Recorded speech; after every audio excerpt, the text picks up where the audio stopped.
It could be the end of public media as we know it.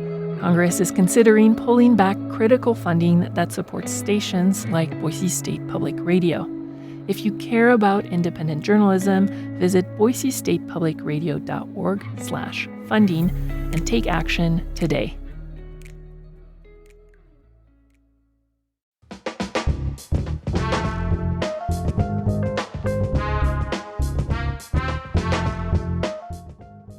From Boise State Public Radio, this is The Connector. It's Idaho's Daily News. Good morning.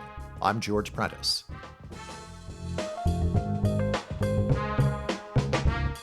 We've got a good many stories to share with you on this day. Here we go.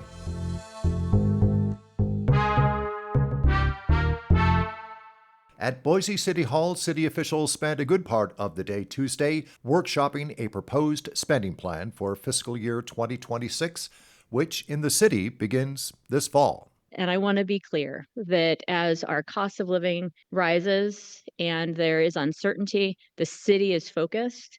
This budget is a reflection of our values as well as priorities. It invests in public safety, in parks and open space, and pathways, in housing and affordability. That's Boise Mayor Lauren McLean framing yesterday's budget workshop. The proposed spending plan right now is $948.6 million. We've tightened our belt. We've made targeted priority investments with this budget. And the proposed budget would include just over 2,100 City of Boise personnel. So that's paying for our firefighters, our police officers, code enforcement officers, librarians, parks and rec staff, and planners. This is Alicia McAndrews, Boise Budget Division Senior Manager. Unsurprisingly, public safety makes up the largest share of general fund spending at over half of our general fund. A public hearing on the proposed budget is set for July 15th. The council is expected to vote on a final budget in late August.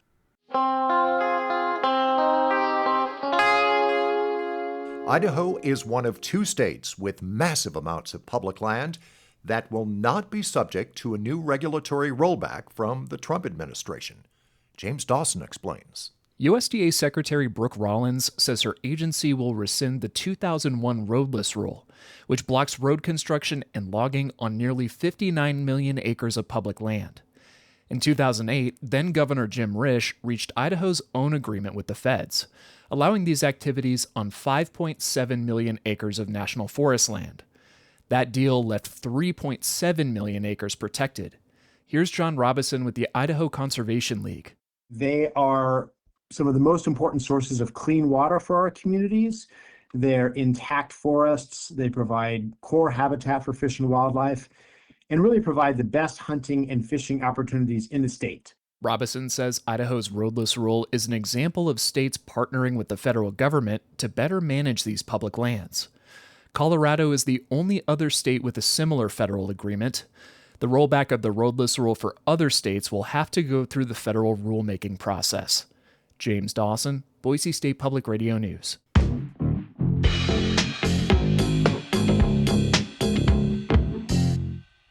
OSHA, the Occupational Safety and Health Administration, is conducting a series of hearings about working conditions during extreme heat, and it could lead to the first federal rules of its kind.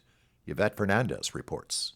New rules would include time for workers to acclimate to the heat and have access to water and shade, among other safety measures. Recently, an OSHA panel heard from the construction industry.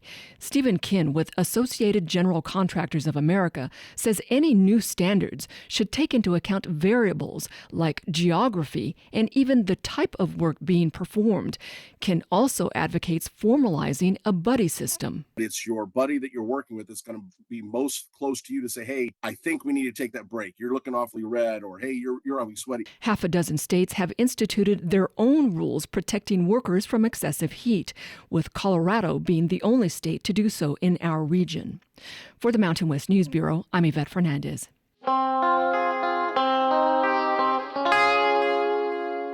Water managers are being briefed this week as part of the Northwest Drought Outlook.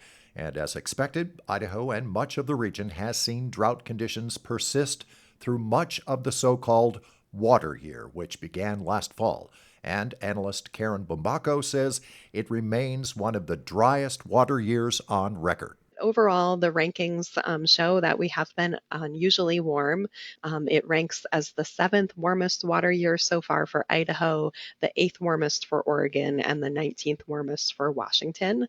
So these records go back to 1895. And just in the months of May and June, it has been unusually warm and dry, precipitation well below normal, snowpack melting out earlier than usual. Precipitation, however, is consistent across the whole region. Really less than half of what we would normally expect to see in these 2 months have fallen through large areas of Washington and Oregon and southern Idaho. Hydrologist Aaron Peters is keeping a close watch on the outlook for the rest of the summer months. So looking at the 3 months, so this includes July, August, and September. So all the summer months, including September, pretty good chances of above normal temperatures and below normal precipitation. But by and large, we're looking at stream flows that are, in the 50% or below range. And for the short term, warm and dry are the weather words. The high in Boise today, 89 degrees, 70 in Sun Valley, 74 degrees in McCall. And that is today's episode of The Connector. I'm George Prentice. To stay in touch with the news, check out BoiseStatePublicRadio.org or download the free Boise State Public Radio app. And thanks for listening.